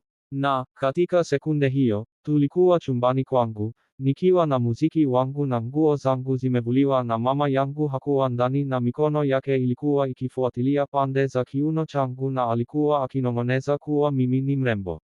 Becky aliingia kwa ajili ya kukumbatiana pia. Nilisikia harufu ya kemikali ya dawa yake ya nywele. Nini kimetokea? Kuna kitu na baba yako? Aliuliza. Sikutaka kuwa hapa. Katika chumba hiki cha kawaida chenye kujaa, katika shule hii iliyojaa mvuto, katika kidato hiki cha 6 chenye kujaa watu wanaoogopa sana kwenda kwenye chuo kinachofaa. Sikutaka kuwapa wasichana sababu ya mimi kuwa mgumu, nilitaka tu kuwa mgumu. Nilikuwa nimechoshwa sana na kuwa mkarimu kwa kila mtu. Sikutaka kuwaambia kuhusu nyumba. Sikutaka waniulize maswali juu ya nini maana yake wakati sikujua majibu. Sikutaka wanionee huruma wakati walipaswa kunikera kwa kuwa vile. Rundo hukumu ya crap kubarizina. Wakati huo huo, Leroy alipenya mlangoni, akiwa ameshikana mkono na Ian. Nikasimama. Audrey, unaenda wapi? Becky aliuliza. Audrey, unaweza kutuambia? Alike alisema. Samahani, Leroy, lazima nizungumze naye kuhusu jambo fulani. Sikuaga, nilitoka tu na kwenda kwa Leroy. Niliruhusu hatia ipasue bwawa na kutiririka ndani yangu, nikihisi kama mtu mbaya zaidi ulimwenguni. Na Leroy, alipohisi hivyo, alinisalimu kwa kunibusu kwenye mashavu yote mawili. Leroy, umakini, tulia shoga. Nimekuambia tayari. Nilimkumbatia Ian haraka. Nimemwambia mara milioni kwamba yeye hafanyi chochote kupinga dhana za drama club, Ian alisema, na nikacheka. Yeye na Leroy walikuwa pamoja tangu A Midsummer Night's Dream Krismasi iliyopita ambapo Leroy alicheza rundo hukumu ya crap kubarizina. Wakati huo huo, Leroy alipenya mlangoni, akiwa ameshikana mkono na Ian. Nikasimama. Audrey, unaenda wapi? Becky aliuliza. Audrey, unaweza kutuambia? Alike alisema. Samahani, Leroy, lazima nizungumze naye kuhusu jambo fulani. Sikuaga, nilitoka tu na kwenda kwa Leroy. Niliruhusu hatia ipasue bwawa na kutiririka ndani yangu, nikihisi kama mtu mbaya zaidi ulimwenguni. Na Leroy, alipohisi hivyo, alinisalimu kwa kunibusu kwenye mashavu yote mawili. Leroy, umakini, tulia shoga. Nimekuambia tayari. Nilimkumbatia Ian haraka haraka. Nimemwambia mara milioni kwamba yeye hafanyi chochote kupinga dhana za drama club, Ian alisema, na nikacheka. Yeye na Leroy walikuwa pamoja tangu Midsummer Night's Dream Krismasi iliyopita ambapo Leroy alicheza. Sina uhakika bado, labda ni Kelly. Na wewe, hebu nifikirie. Masterson, Milo aliingilia bila kupata mzaha. Aliguna, kwa namna ile ya kujifanya mnyenyekevu. Nina uhakika alikuwa amefanya mazoezi kwenye kioo. Vipi nyie? Aliniashiria mimi na Ian na ikahisi kama sindano 1000 ziliruka kutoka kwenye vidole vyake na kujipachika kwenye matumbo yangu. Nyie, mimi ni moja tu wa nyie. Ian alikuwa akiongea na nilisimama pale nikiwa nimeganda nikiwaza, hiki ni kisasi changu kwa kuwa mkorofi kwa wasichana. Ninastahili hii. Vipi kuhusu wewe, Audrey? Courtney aliniuliza. Bado unafanya majaribio, sawa? Nilijilazimisha kumwangalia. Hata licha ya pindo mpya la bahati mbaya, alionekana kushangaza. Lipstick yake nyekundu ya kung'aa, kope lake linaloteleza, fuko hilo juu ya mdomo wake. Oh, mimi, Booger. Sikuweza kuzungumza nao. Nilijiahidi kuwa sitawahi kuzungumza naye. Yao, sifanyi mchezo mwaka huu, nilifanikiwa kujiondoa. Wote wawili walionekana kushtuka. Labda Courtney alionekana kutulia. Na maanisha nadhani, hadi hivi majuzi, nilikuwa msichana wa dhahabu wa drama club, show-in kwa kila uongozi. Mzee wetu wa drama head alikataa hata kuongea nami nilipoacha. Kwa nini, Audrey? Milo aliuliza, kwa kawaida. Imean, kwa nini yeye kuwa wote kawaida? Si kama angeniangalia hivi wakati moja, nikitoka shuleni, na nuru ikimulika nyuma yake na kunisimamisha na kusema, Audrey, siwezi kusema tena, nakupenda. Nimepata kazi. Nikashusha mabega. Wote shruk. Inakinzana na mazoezi na si kama ninafanya drama tena. Ninafanya kazi kwenye Flickr kinema sasa hivi. Hapana, Courtney alisema. Ninapenda mahali hapo. Kama, sikujua kamwe nilihitaji vumbi la mdalasini maishani mwangu kabla ya kwenda huko. Niliitikia kwa kichwa kama mbwa anayeitikia kwa kichwa ambaye alikuwa ameweka bunduki nyuma ya kichwa chake na kuambiwa angepigwa risasi isipokuwa angeendelea kutikisa kichwa. Usisahau mbwa wa nyama ya nguruwe waliovutwa. Nilisikika kama nilifanya kazi huko Disneyland. Kwa hivyo, ndio, nina shughuli nyingi kwa mchezo mwaka huu. Sinema ni nzuri ingawa nyinyi mnapaswa kuja kabisa. Kwa nini nilikuwa nasema hivyo? Ni nini kilikuwa kibaya kwangu? Milo alionekana mwenye shaka, lakini macho yake yaliangaza. Kushangaza, sisi lazima hivyo. Unaweza kupata sisi discount. Ndio, bila shaka. Kawe anei leyende ele akau onegea. Je, Dick Curtisfield mpya hajatoka? Milo, tunapaswa kwenda wikendi hii. Hapana no. Labda, Milo alisema yote. Kunifanya nipumue kwa raha. Ingawa ningetumia kesho yote nikiogopa kwamba angetokea. Walianza kuteleza na nikamsogelea Leroy, ambaye alinifikia na kuniminya vidole vyangu. Subirini, Ian aliita baada yao. Unamfanyia nani majaribio, Courtney? Alisimama, akageuka, akatabasamu. Adelaide, nadhani ningependa kufanya take back mint yako. Tumbo langu lilipiga teke. Bila shaka angekuwa Adelaide, sehemu ya seksi. Kwa sababu alikuwa mtanashati na mimi sikuwa hivyo, ndiyo maana Milo alikuwa na yeye na sio mimi. Leroy aliinua nyusi. Lo, sehemu kubwa. Jambo zuri Audrey, sio ukaguzi. Sote tulishtuka, nikiwemo mimi mwenyewe. Uso wangu ukawaka moto. Macho ya Courtney yalitiririka kwa hasira, lakini Milo tayari alikuwa pale, akimsogeza karibu na kumbusu kichwa chake. Ataivunja, alituambia na kumpeleka mbali. Alinivutia kwa mara ya mwisho, kama hili lilikuwa kosa langu. Mwangaza wa ghafla, wa yeye kumbusu shingo yangu, wa mimi kutetemeka kwa mishipa, lakini alikuwa akiwasha mishumaa, na sehemu yangu ya juu ilikuwa imezimwa na nilikuwa na haya juu yake kuona matumbo yangu, lakini alikuwa mzuri sana juu yake na ilikuwa sita yetu. Maadhimisho ya mwezi, na kisha, nilijiegemeza kwenye viwiko vyangu kujaribu na kuifanya isiumie kidogo. Ikiwa utapumzika tu, alisema, akijaribu kutuliza, lakini niliweza kuhisi kero chini ya sauti yake. Hey, ni sawa. Ninakupenda. Ni sawa, unataka kuacha. Nilitikisa kichwa, akaingia zaidi, nililia, akachomoa, nililia, alinishika na nilikuwa na aibu sana, lakini alikuwa hivyo, mzuri sana kwa kuwa ilikuwa mara yangu ya kwanza. Mpaka wiki moja baadaye aliponitupa. الفصل 7. قضيت ليلة الجمعة في المنزل كشخص حزين للغاية. كان بقية اليوم عاديا ومملا. كنت أحب المدرسة، أحب القدوم إليها، وأحب نادي الدراما، وأحب أصدقائي، وأحب التجول في الممرات وذراع ميل حولي. كنت من هؤلاء الأشخاص المزعجين الذين يحبون المدرسة الثانوية. ولكن منذ أن تركني ميل وقررت بشكل دراماتيكي التوقف عن دراسة الدراما خلال الصيف، اعتقدت أن شيئا ما قد يجعل ميل بشكل مثير للشفقة يدرك مدى تحطمي ويظهر على بابي ويتوسل إلي لإعادة النظر. لم يكن لدي حتى مواد أهتم بها. كانت الدراما كل ما أحبه، أما بقية خياراتي فقد اخترتها عشوائيا، معتقدا أنها لن تهم لأنني سألتحق بالأكاديمية الملكية للفنون المسرحية أو شيء من هذا القبيل.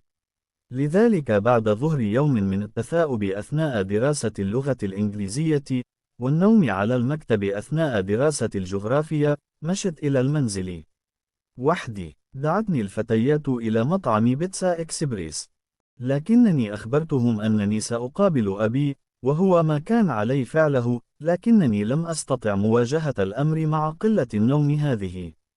قالت أليس وهي تعانقني مودعة: سنراك غدا في العمل، أليس كذلك؟ هل يمكنك ترتيب مكان لنا بسعر رخيص؟ صرخت: أجل، على أمل أن لن تصاب أمي بالجنون بسبب التذاكر المخفضة التي وعدت بها الجميع على ما يبدو.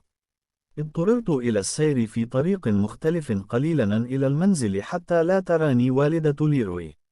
كنت غطاءه الليلة حتى يتمكن من قضاء بعض الوقت مع إيان. لم يكن أي منهما بالخارج مع عائلته، لذلك قضي الكثير من الوقت وهما يتجمدان من البرد على مقاعد الحديقة. في الشهر الماضي، عندما قفز ليروي نحوي وهو يصرخ بصوت عال: خمني ماذا؟ ليكشف لي أنه فقد عذريته، كان سؤالي الأول: أين؟ لم تكن هناك رسائل من أمي طوال اليوم، وهو ما كان في الواقع أسوأ من كثرة الرسائل. عندما دخلت، رأيتها تعمل بكعبيها عند الباب. أودري، هل أنت كذلك؟ جاء صوتها من المطبخ. أسقطت حقيبتي وشققت طريقي إلى الداخل بتردد. وقفت عند الموقد، محاطة بقصاصات الخضار، وتقلب طعاما مقليا بشراسة. كان شعرها مكدسا فوق رأسها في كعكة متناثرة، وكانت تضع الكثير من المكياج لمحاولة إخفاء آثار صداع الكحول. لم يكن لون كريم الأساس مناسبا تماما، فقد غاص وتقشر في تجاعيد عينيها. مرحبا، جلست بتوتر على طاولة الإفطار. كان إتقان أمي لإخفاء ذهولها أسوأ بكثير من مجرد ذهول. لم يكن هناك أي تراجع في الطريقة الأخرى. مرحبا يا عزيزتي، هل تمانعين في تمرير صلصة الصويا لي؟ سألتني بنسمة خفيفة، كما لو أنها لم تبكي لتنام على سريري. رائحتها رائعة، هل يمكنني المساعدة؟ لا، كل شيء تحت السيطرة. اعتقدت فقط أنه يجب علينا تناول طعام صحي، هل تعلم؟ جلست وراقبتها وهي تدور وتتحرك في أرجاء المطبخ. كانت أسطح العمل تتألق، واختفت جميع زجاجات النبيذ الفارغة بشكل غامض. لم تكن الساعة قد بلغت 5 مساء بعد. لماذا عدت إلى المنزل مبكرا؟ تجاهلتني في البداية، ورفعت ملعقة خشبية إلى فمها لتذوق مشروبها. ميمم، أحتاج إلى المزيد من الزنجبيل. أمي، أودري، لا بأس، لقد أخذت إجازة بعد الظهر. اعتقدت أنك لم تعودي تفعلين ذلك. لا تتوتري يا أودري، بصراحة. كان لدي اجتماع. أنت تعرفين مدى استرخاء مكتبي. لم يكون كذلك العام الماضي عندما اضطروا إلى وضعك في إدارة الأداء. بدأت في وضع أدوات المائدة، ولم أكن جائعة بعد، لكنني كنت أعرف أن الأمر يستحق تناول أي شيء بدلاً من رفض جهودها. أحضرت 2 من الأكواب الساخنة.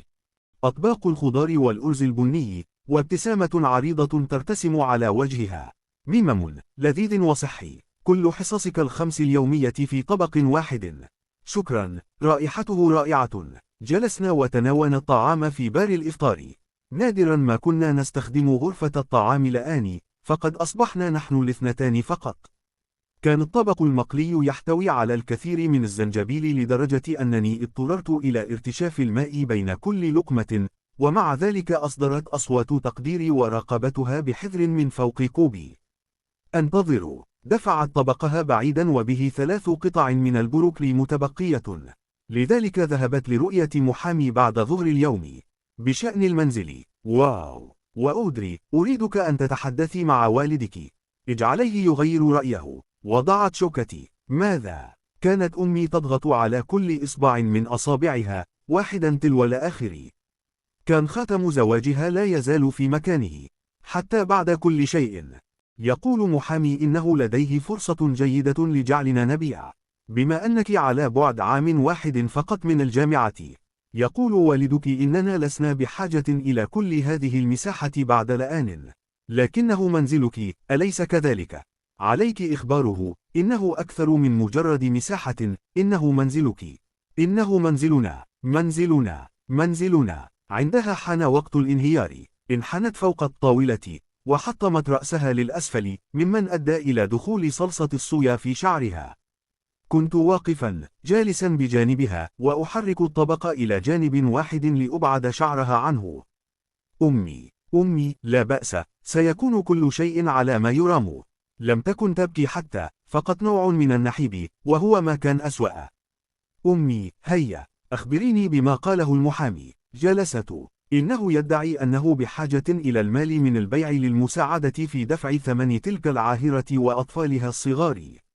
دفعت كرسيها للخلف وذهبت إلى خزانة المشروبات. هل تصدقين ذلك؟ وكأنها لم تأخذ ما يكفي. وكأنها لم تأخذ كل شيء. صرخت بكأس وسكبت لنفسها قدرا من الجن. رائع. ارتجف. أوه، لا تنظر إلي هكذا. أودري، إنها واحدة فقط، وأنا بالغة، بحق السماء. اعتدلت، ووجهي يؤلمني كما لو أنها صفعتني. وضعت طبقي الفارغ في غسالة الأطباق وذهبت لأخرج من الغرفة. أودري، أودري، أنا آسفة. استدرت، ونظرت إليها. ارتجفت يداها وهي تصب لنفسها كأسا ثانيا من الجن. ومضة، ومضة، ثم لمحت كيف لا بد أن أبي يراها. اشمئزاز.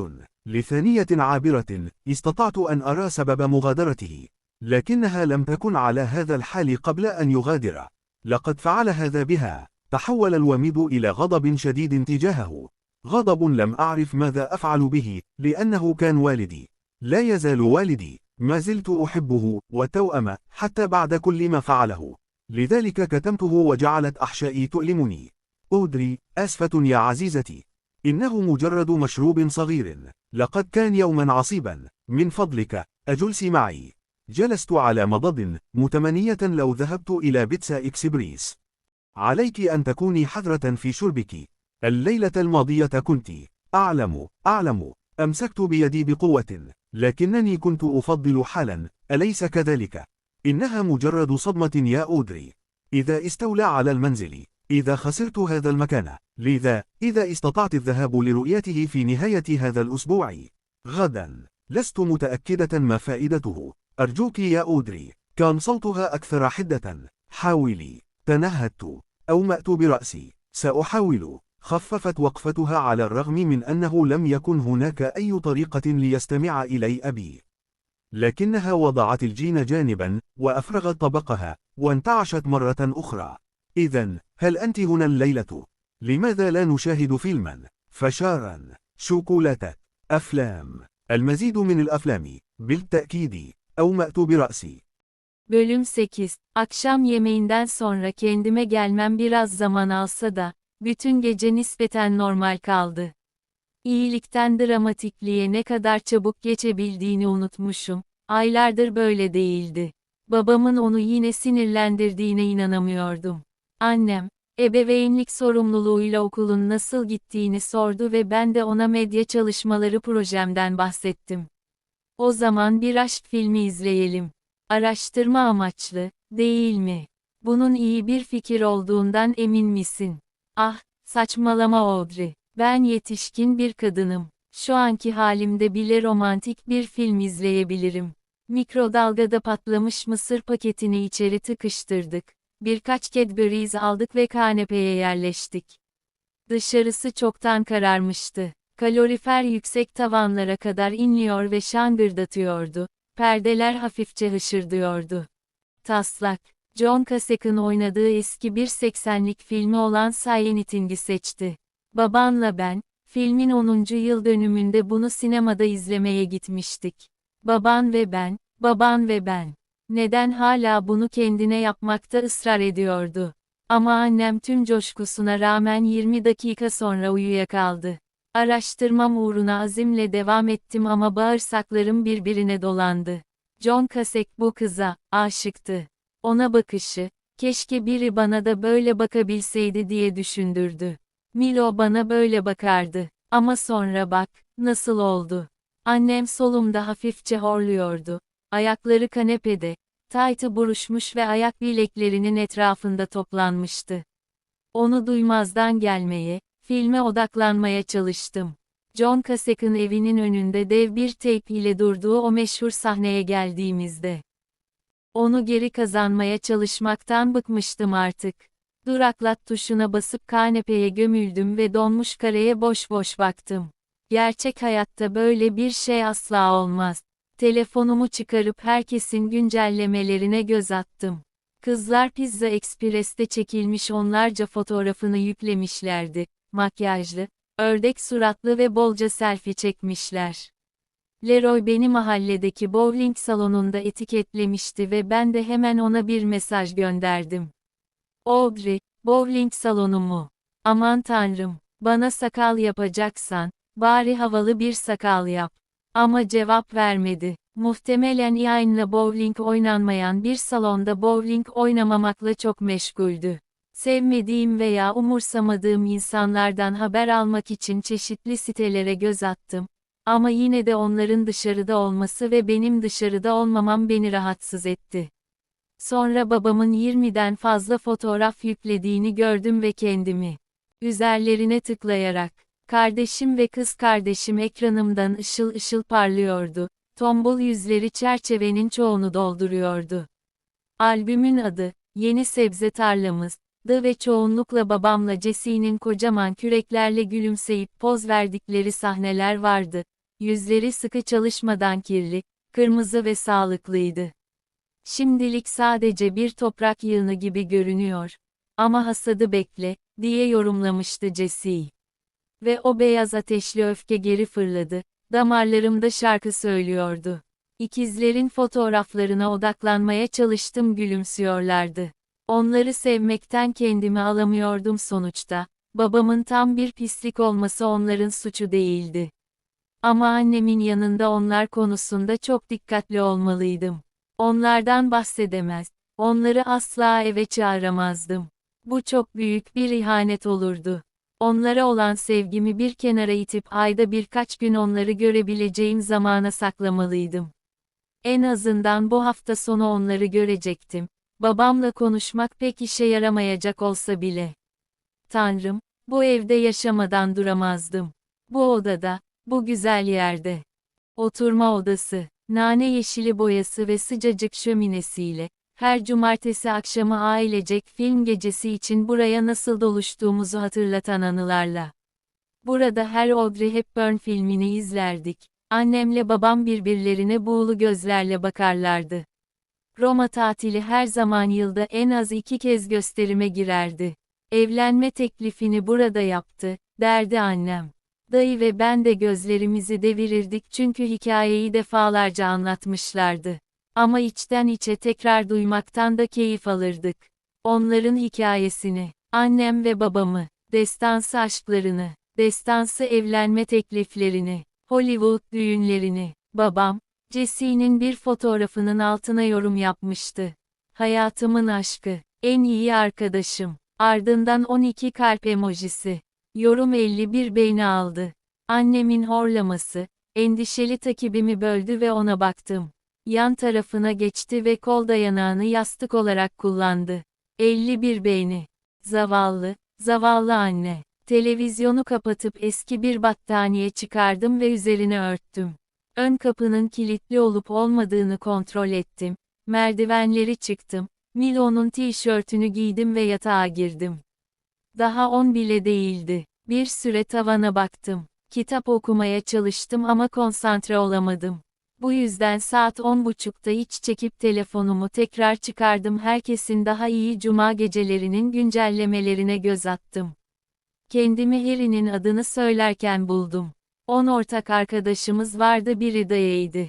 Profil fotoğrafı beni şaşırttı. Elinde bir video kamera tutuyordu ve kameranın arkasında sadece bir gözü vardı.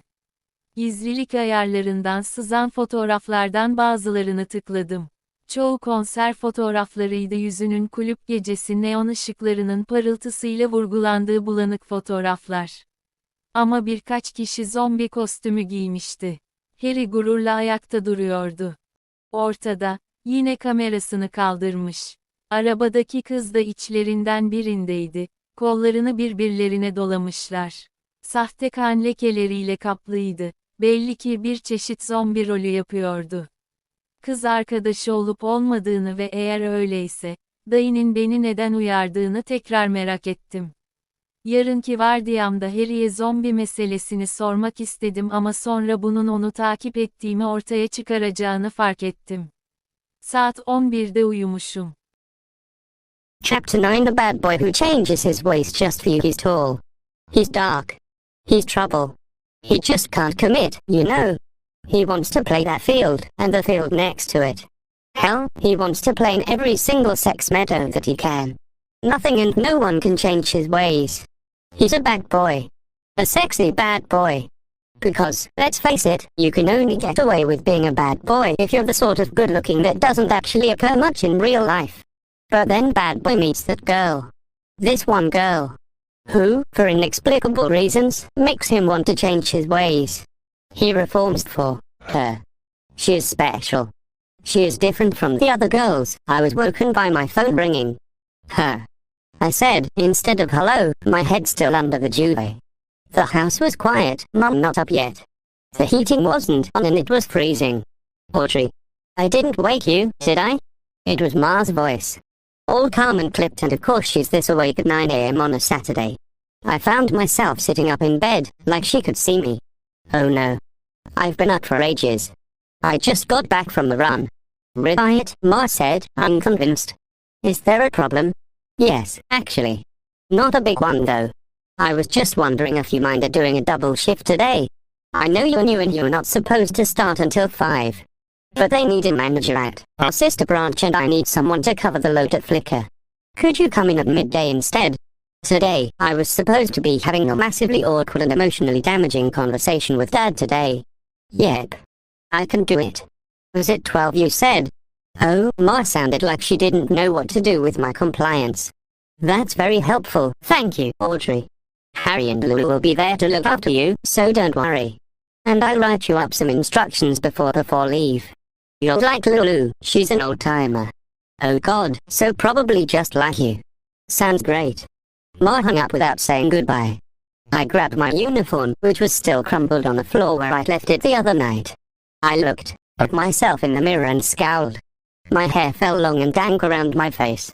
I just about had time to wash and dry it, which always took forever because it was so long. I hung my work top on the back of the bathroom door so the steam from the shower would iron out the worst of the creases. Then I shoved some toast and marmite down myself and dabbed some makeup on. I tried to tell myself that I wasn't putting makeup on in case Milo turned up, but I knew that was a lie. Just before the 4 set off, I checked in on Mum. She'd migrated from sofa to bed at some point during the night, and she was all huddled up in her duvet, still only sleeping on her side of the bed. Mum? She rolled over. Audrey. What is it? Her eyes fluttered open. I'm going to work, they want me to come in early. I won't be home until 8, is that okay? What? She yawned, and her stale breath floated into my face. What time is it? Almost 11. Oh. And she didn't remark on how late it was at all. She just turned over. Well, have fun, Audrey. Her head went back under the duvet. It was raining out, undoing all the hard work I'd put into demaging my hair.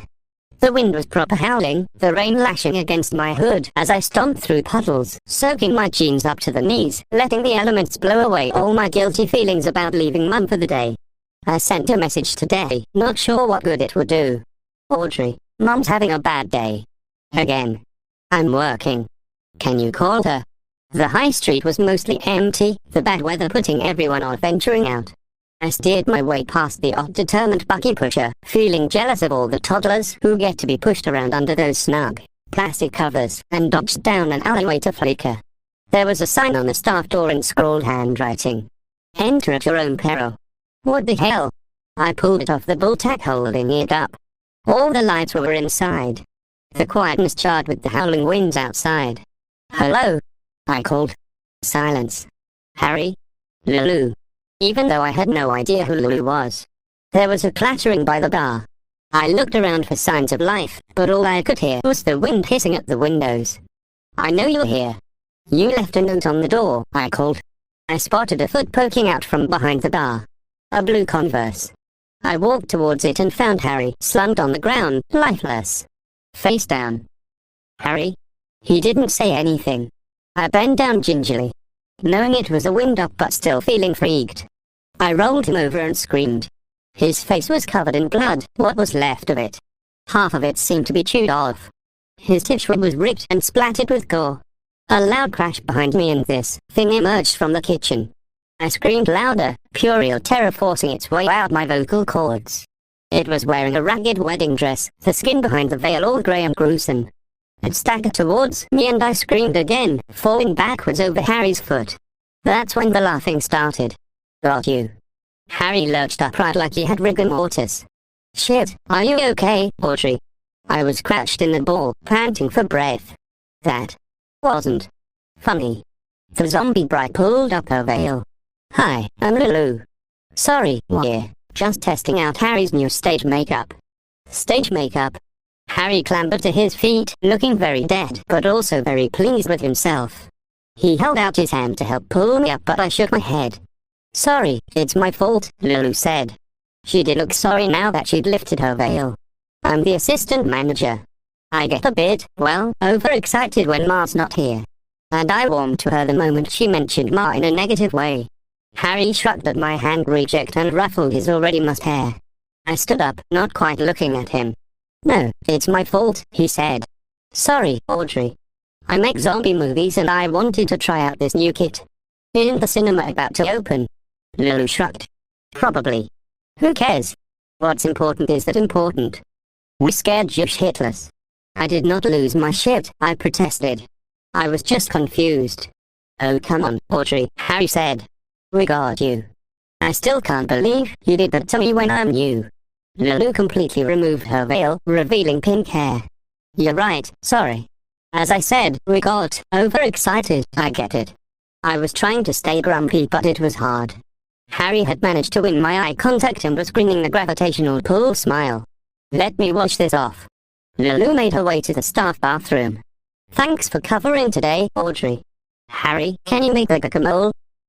Ma said she left me instructions. I called after her and I heard sniggering behind me. Ha, yeah, she has. They're upstairs in the staff room. Lulu laughed too. What? What is it? Just go see for yourself. She vanished into the loo and I was left with Harry, who was using some of the kitchen paper to mop his face. How are your stress levels? He asked, still grinning. I'll recover. So, you make zombie movies, huh? Yep. I'm making one right now. Well, I'm trying to. It's taking forever because I'm not sure what sort of film it's supposed to be yet, and I can't find a good enough zombie bride. Why zombies? I asked.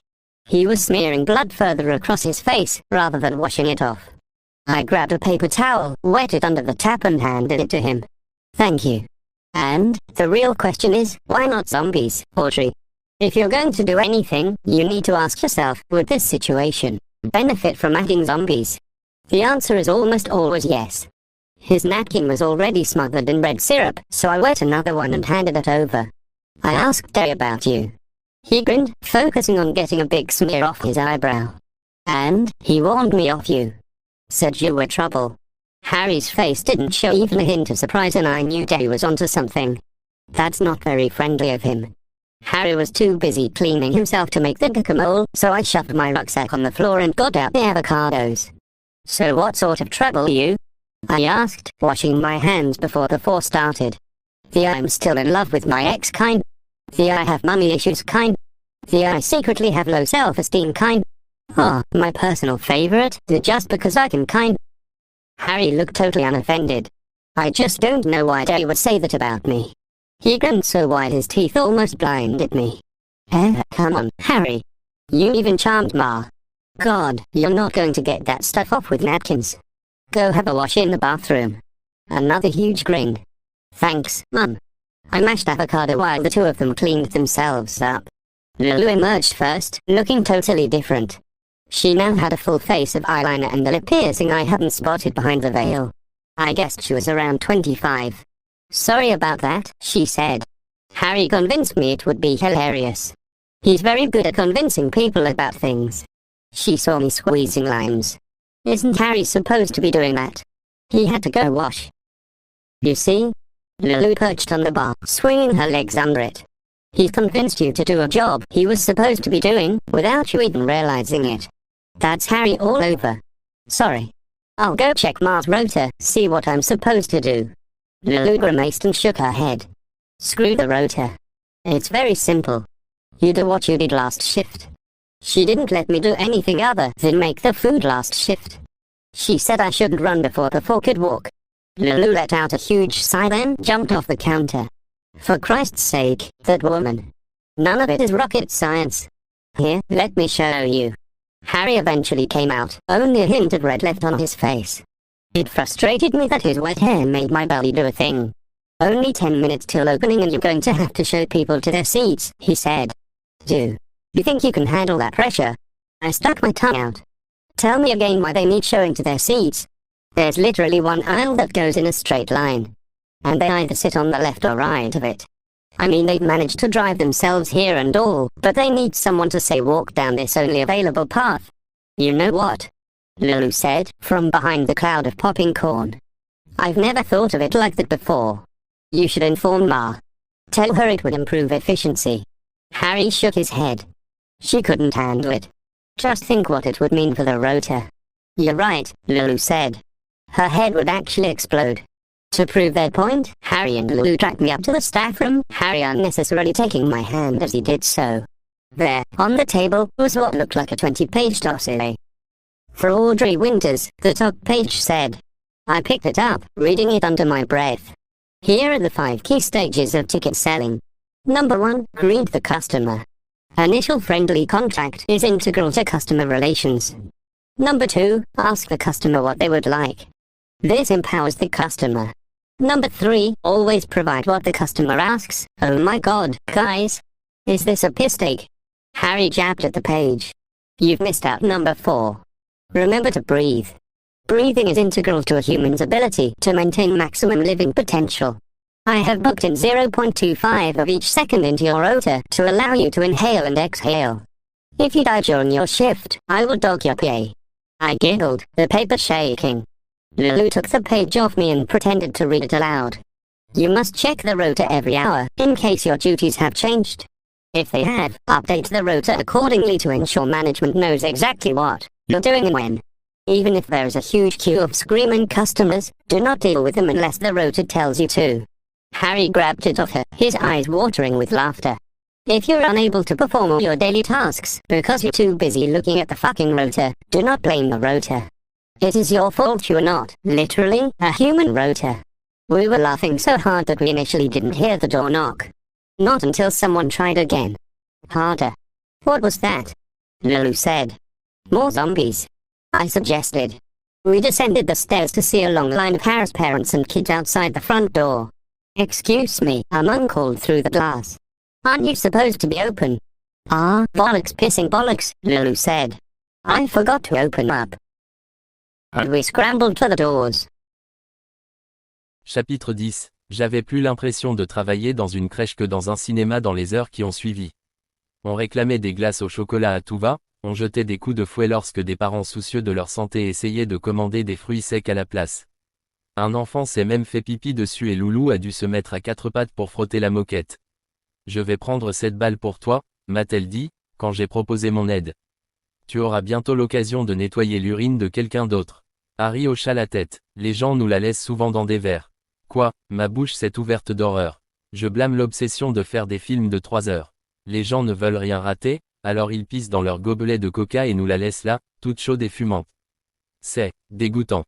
Oh, Audrey, dit Loulou en versant de l'eau de javel dans son seau. L'enfer, c'est les autres et ce qu'ils font dans l'obscurité anonyme du cinéma. Maman a sonné 3 fois, juste pour voir comment ça se passe. Mais, à part ça, c'était plutôt amusant de travailler avec Harry et Loulou. Tellement occupé que mon cerveau n'avait pas le temps de réfléchir, ce qui était presque génial de ma part. Mais après le départ des enfants, j'ai commencé à me renfermer. Les filles arrivaient, Milo et elle pourraient arriver. Ça va, la nouvelle? Demanda Harry, alors que nous passions encore une fois l'aspirateur sur l'écran 2. J'ai soupiré, là où je me ruais sous un siège pour attraper des grains de pop-corn égarés. Je les ai grattés dans le sac poubelle avec mes mains libres et je me suis redressé. Oui, je suppose. Mes amis viendront peut-être plus tard. Est-ce que je peux leur faire une réduction? Je ne sais pas, Audrey. Au moment où maman aura le dos tourné. Ce n'est pas ma faute. Ils se sont juste invités eux-mêmes. Il s'appuya contre le mur. Audrey, je plaisante. C'est bon, on a tout 50% de réduction pour les amis et la famille. De toute façon, le cinéma gagne la plupart de ses revenus grâce à la nourriture et aux boissons. J'ai attaché le haut du sac poubelle plein. Sérieusement. Sinon, pourquoi penses-tu qu'on facture 5 livres pour des grains de maïs éclatés saupoudrés de cannelle? Alors maman ne s'en souciera pas tant que mes amis commandent suffisamment de sirop de cerise noire et de porc effiloché. Il secoua la tête. Non, elle adore quand mes amis viennent. Ils sont toujours complètement défoncés et dépensent environ 25 livres en glace. Il y avait encore une tache humide qui sentait l'eau de javel dans un coin et je l'ai esquivée avec ma pelle et ma balayette. Je n'ai rien dit sur le fait qu'il avait parlé de drogue. J'avais supposé que lui et ses amis étaient peut-être des fumeurs de joint. Il semblait correspondre à tous les clichés que j'associais à l'herbe.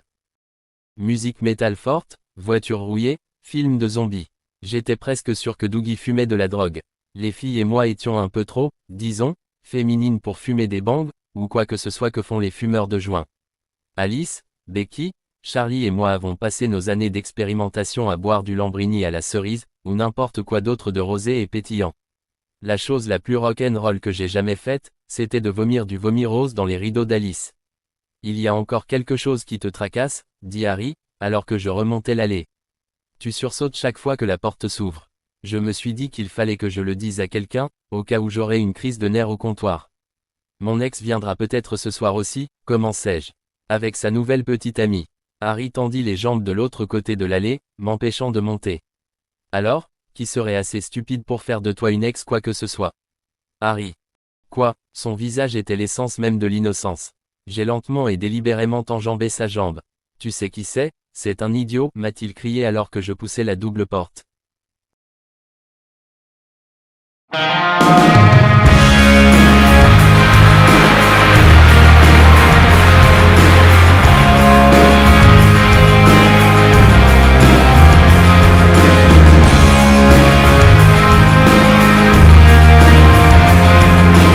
Bueno chicos, aquí ha finalizado nuestra obra, espero que les haya gustado. Pero antes de despedirnos, escucharemos un recordatorio del countryballs argentino. Disculpen que interrumpa, pero quería decirles algo, si quieren ver más contenido como de por ejemplo resúmenes, presentaciones de teamballs y countryballs y unboxings. No olviden suscribirse a nuestro canal y activen la campanita para recibir notificaciones. Bueno, ahora sí me despido, sigan con la obra, nada más, adiós. Muchas gracias, señor countryballs argentino. Bueno, chicos, me despido en 3, 2, 1, adiós. Nos vemos en el próximo episodio de Leyendo con los countryballs. Eso de que no los vean. Buenos días, buenas tardes, buenas noches.